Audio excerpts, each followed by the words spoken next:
When's the last time you took your kids to the park? They don't like going to the park. They're teenagers. They like going to the park. No, they don't. I guarantee all of them like fishing. Take them fishing. I don't know how to fish. Is it your job to like move them off the sidewalk here? Unfortunately, yes. How? But I try to do it like give them a few minutes, chop it up. You seem really cool with it. Yeah. Thank you. I try because I know them all pretty well. I know they're just trying to hang out, but unfortunately, I still have to do my job. So. Of course, yeah. What is it like doing that job around here? Is it generally? It's like I love it because I have the chance and opportunity to mingle and to. I've been doing this for 2.5 years. So I have a rapport. But then the other half is when, okay, you're not doing what I'm asked. Then it's like that's the not so fun part when they get back. I don't like making anybody upset. I get it. You just want to hang out. Yeah, you just want to hang out. I get it. Do your thing. I was trying to leave, and they told me, "Come here. You come over here and sit down with us." And I was, I'm leaving. I was crossing the street. Get back over here and come and sit with us. And I'm just like, okay. But I mean, just, because I know they just wanted a male companion. That's all. Yeah. And I sat down around here. Sure. And then she came and ruined it. Oh, she ruined it. Oh, don't do that. Oh. That's okay. Diane still loves me. We had a little party, Diane still loves me. we wasn't even bothering nobody. You weren't. But unfortunately, I still have to uphold the Unfortunately, you codes. could have went that way instead of this. No, you know why? Because my boss says, "Why did you do that?" And then I get in trouble, and that ain't worth it. Why? They ain't got no camera over here. Yes, they do. Where? Probably had Count cameras even all over. points this way, dear. Do you know they drive up and down and they say, "Where's our ambassadors? Why out there doing their job?" And then we're like, "Dang it!" Do they really? Yeah, Dang. it's necessary. It's just Virginia Street. If you go hang out in another block somewhere, it's go to the car. You can sit down and throw dice. That's where we're going now. We're gonna go up Go to. to Gleason. I don't want here. Or Westfield Plaza for this nice grass. There's music classes. I know, it's the music class. You gotta learn your music. I tell you one thing I can say. If the shoe was on the other foot, what would you be doing? I wouldn't be sitting here on the sidewalk. You don't know where. You know where I would be? At the park, swimming in the river. Yeah, right. Oh my God, I would. Got That's him. where I I'd know be. how to swim. I do know how to swim. I just don't know how to fish. Get it right. Look at you. Make I the swim lies like me. this. I've been on I second. don't know. I don't Wait, know how to fish. I wait. gotta teach me that. I've been on the second place state champion team. Don't tell That's me. dope. I wish I would be like you when I grow up. I don't know how to fish at all. I don't know how to. All right, well, I've been terrible. See y'all. Bye. Okay. Hi. Do you have water? No, I swear to God. We can hang out. I swear. I work in California. And now. If I didn't have I'm serious. I'm only get in trouble, okay? Hey. Hey, you guys. I'm picking up after you. I used to be homeless, so I understand. But I was homeless as a kid, so. Would you be willing to tell your story? Because we're going around the country trying to help people become aware of what's really going on. Was it? Sorry. Oh, you're good. I still gotta get my job. So I was homeless in California, and I was also in a domestic violence at the time. So if you don't know about domestic violence, often you're isolated. When you start to make a job and acquaintance with people, they make you move. During that time, I had lived I lived on Skid Row in LA. I lived downtown San Diego. Those are the places where I was actively homeless in shelters during the pandemic. After that, I decided to come back up here because my family was up here. I set it up, made sure I had everything right. I actually moved up here, lived in the Seagull Suites, which is a weekly. Had a job at Tesla, and waiting for a domestic violence shelter to take me in out here, because that's what they kind of do. They kind of pass over, like, you have family out there, and my ex at the time kept trying to get in touch with me where I was at, so we thought it would be better.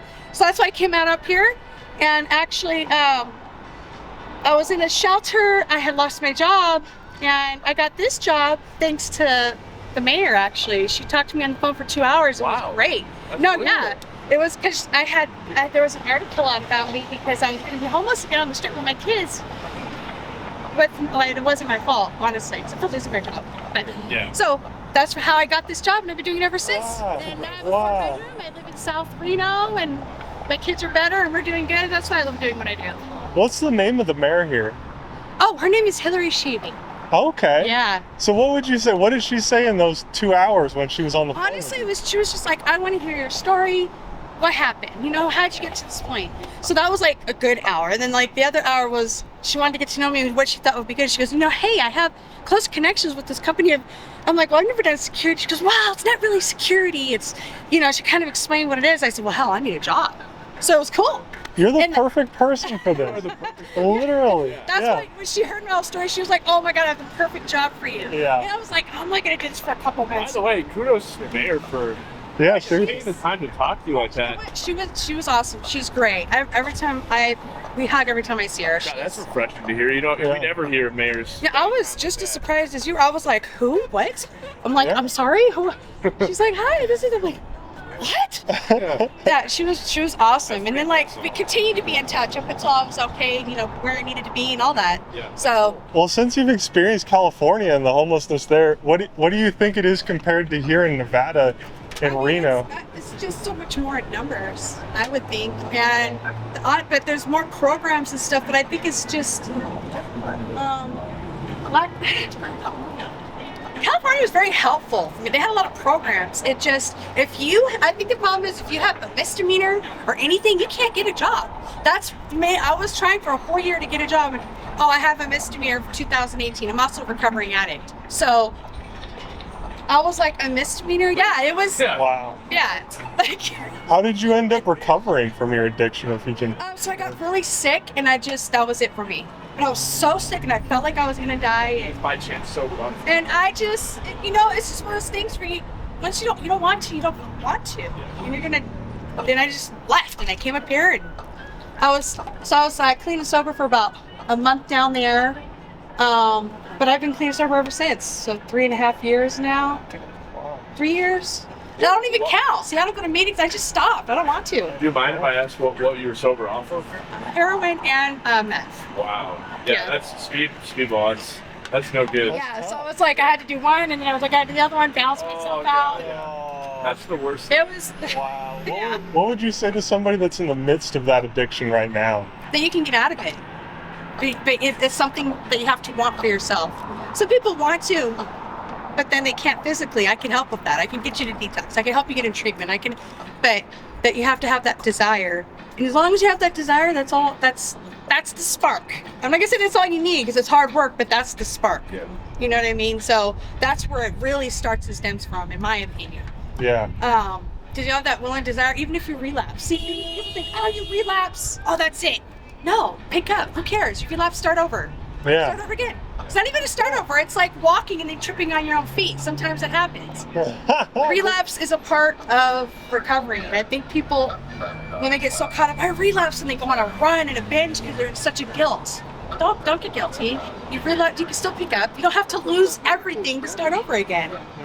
Last question. And that's a big thing. I don't want to take too much. I don't want to get you in trouble or anything. No, you're fine. But do you think in Reno specifically drugs play a big role in homelessness, or do you think it's more Psychiatric. economic or Psychiatric, definitely. Yeah. They shut down a lot of things. There's just not a lot of help, and that's one of the things that Ms. Sheevy is trying to work on, and trying to get like more psychiatric help. And that's what it is. Because they're like, it's because they're on drugs. Well, they're doing drugs to self-medicate. They don't know what to do. That's the first thing, and it's so accessible. It's so accessible. Yeah. Like somebody got caught with 11 pounds of fentanyl in Carson. Yeah. That's right there. It comes straight into here. Yeah. Fentanyl, and that's another thing that keeps me clean and sober. I'm terrified. I'm terrified of fentanyl. Oh, yeah.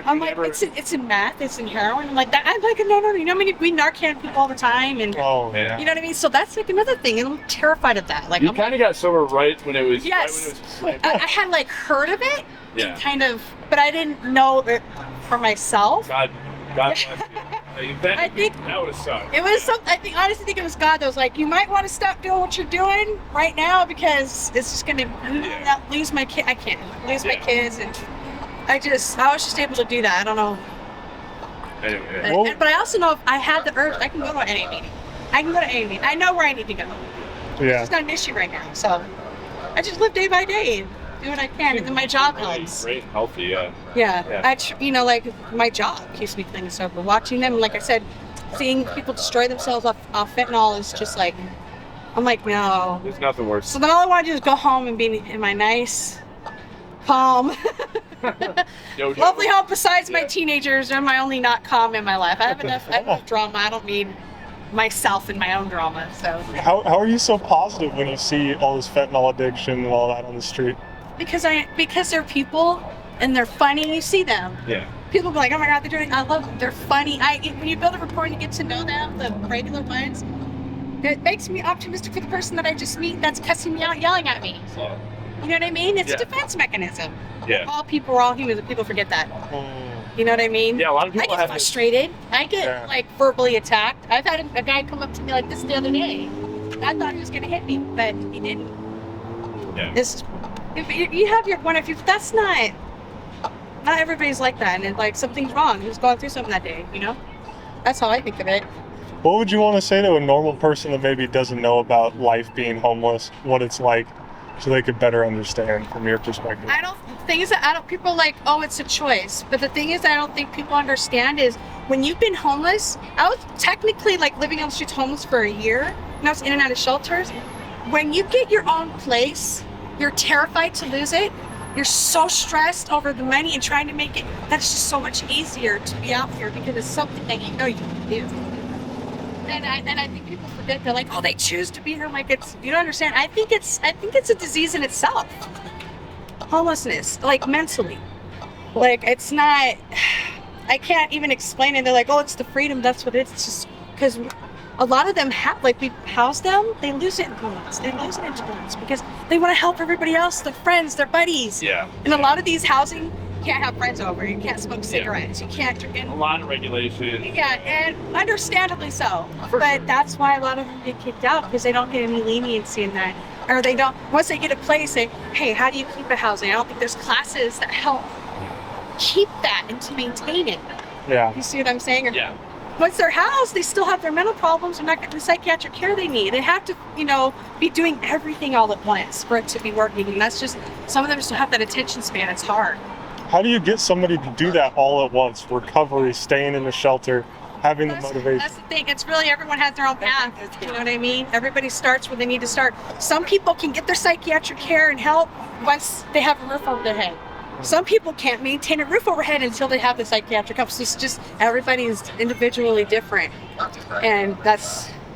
Yeah, it's so individual, but that's why you're so great. You understand it and you relate to them individually. Yeah, I appreciate that. Thank That makes you. me think like they should hire people that used to be homeless to do these types of jobs. Oh, like, so what we do, at our company, they do. Most of them Really? are out of treatment, recovery, but it's like either sink or swim, but either they make, it's one of those things where you're either gonna like relapse and fall back into it, or it's gonna keep you not doing that. Yeah. We've had people like, I can't do it because it triggers me too much. But they know that and they learn that and they're like, but I want to come back. This job gives them that chance. That's great. Yeah, as long as you don't have like a lot of, I think it's violent offenses. I think that's like that'll stop you from getting this job, but it doesn't matter, drug. Yeah, it's not violent. Yeah, they don't. Oh, okay. Thank you. Well, you're awesome. Like, I want to give you a shout. What was your name again? Oh, my name is Danielle. Dani. Danielle? They call me Dani out here. A lot of people are so detached, are so detached. Well, the detachment comes from they just don't know what to do. Yeah. And well, I don't want it to affect my life. Yeah. You know what I mean? Like, but it doesn't work like that. Individually, everybody needs to do something outside. This is my work and my job. Thankfully, it's like volunteer work, but I get paid. Yeah. But if you do a job, you need to go out there and do something for help.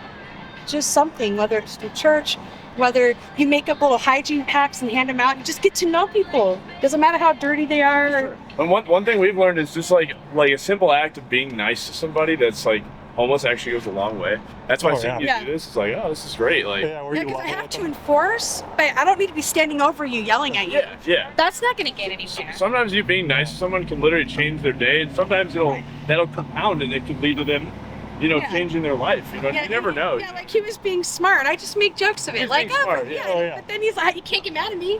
Yeah.